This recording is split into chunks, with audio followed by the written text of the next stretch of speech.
The protests in Portland, Oregon, which began in late May after the death of George Floyd, have persisted, and now they've grown into a national flashpoint about President Trump's law and order agenda.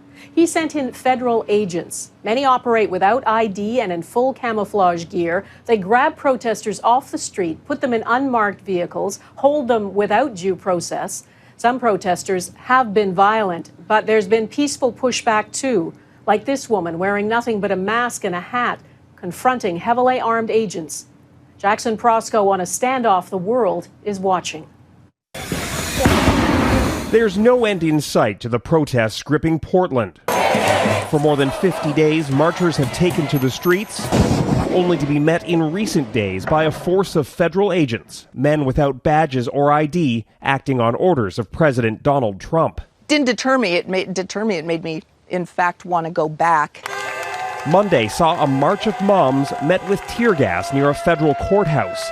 Video of people being grabbed off the streets and hauled away in unmarked vans by the unidentified men have fueled the protests. So did video showing a 53-year-old Navy veteran beaten and pepper sprayed after he tried to talk to the officers about their oath to defend the Constitution. This community is being intentionally disrupted, and I think we can all see that if we don't get this to stop, it will spread to other cities. The White House has no plans to stop with Portland, vowing to confront a variety of alleged threats like crime and gun violence, matters typically reserved for local police. We're looking at Chicago, too. We're looking at New York. Look at what's going on. All run by Democrats. The move is a distraction from the raging pandemic and the president's own faltering approval ratings. I think that our president is essentially throwing mud on the wall to find an issue that will help him carry the day in November. The use of federal agents as police was previewed during protests in Washington, D.C.,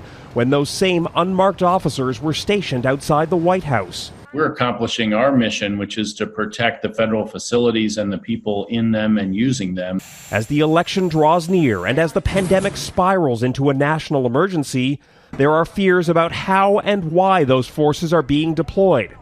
For now, their presence is only emboldening protesters. I think what they want to do is scare us away, the feds. They want us to stop protesting, and it's the opposite effect.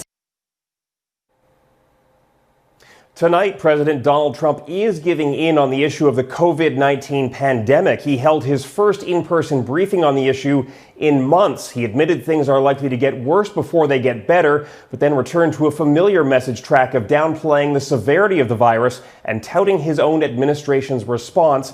Donna, he is not backing down, though, over the issues of law and order, what he claims to be lawlessness in American cities, something he sees as a potential wedge issue in the upcoming election.